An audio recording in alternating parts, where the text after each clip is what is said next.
অসমীয়া লোকসংস্কৃতিক সমৃদ্ধ কৰি আহিছে বিয়া নামে আৰু এই বিয়া নাম পৰিবেশন কৰি অসম বুক অফ ৰেকৰ্ডছত নাম অন্তৰ্ভুক্তিৰ বাবে প্ৰচেষ্টা চলাব অহা 6 এপ্ৰিলত। তাৰ বাবে শিৱসাগৰৰ বিভিন্ন প্ৰান্তত বহু মহিলাই আখৰা তথা অনুশীলন কৰাত ব্যস্ত হৈ পৰিছে। মই বৰ্তমান দেখুৱাইছো শিৱসাগৰ গৌৰীসাগৰৰ পৰিৱেশ। গৌৰীসাগৰত ইয়াত দেখুৱাইছো তেওঁলোকে অনুশীলন চলাই আছে, যিহেতু অহা 6 এপ্ৰিলত 10,000 মহিলাই একেলগে বিয়ানাম পৰিৱেশন কৰি আসাম বুক অফ ৰেকৰ্ডছত নাম অন্তৰ্ভুক্ত কৰিবলৈ চেষ্টা কৰিব। মই এতিয়া প্ৰস্তুতি তথা অনুশীলনৰ মাজলৈ লৈ গৈছো।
চলাইছে প্ৰস্তুতি। মই ভাষ্য ল'ম, ইয়াতে উদ্যোক্তাসকল আছে।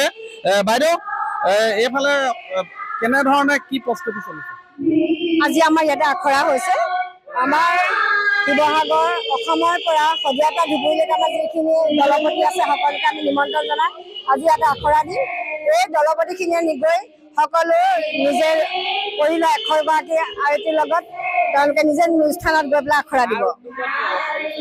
আমাৰ সুৰুজমুখী সন্মিলিত মহিলা সমাজ আৰু মই ৰূপৰেখা বৰুৱাৰ উদ্যোগটো আমি লৈছোঁ আৰু আমাৰ লগত সহযোগ কৰিছে ডিমৌ নাৰী সন্থা, শিৱসাগৰ ৰাইজ, ডিমৌৰ সমগ্ৰ ৰাইজ আৰু শিৱসাগৰ অসমৰ সকলো আয়তী আমাৰ লগত সহযোগ কৰিছে।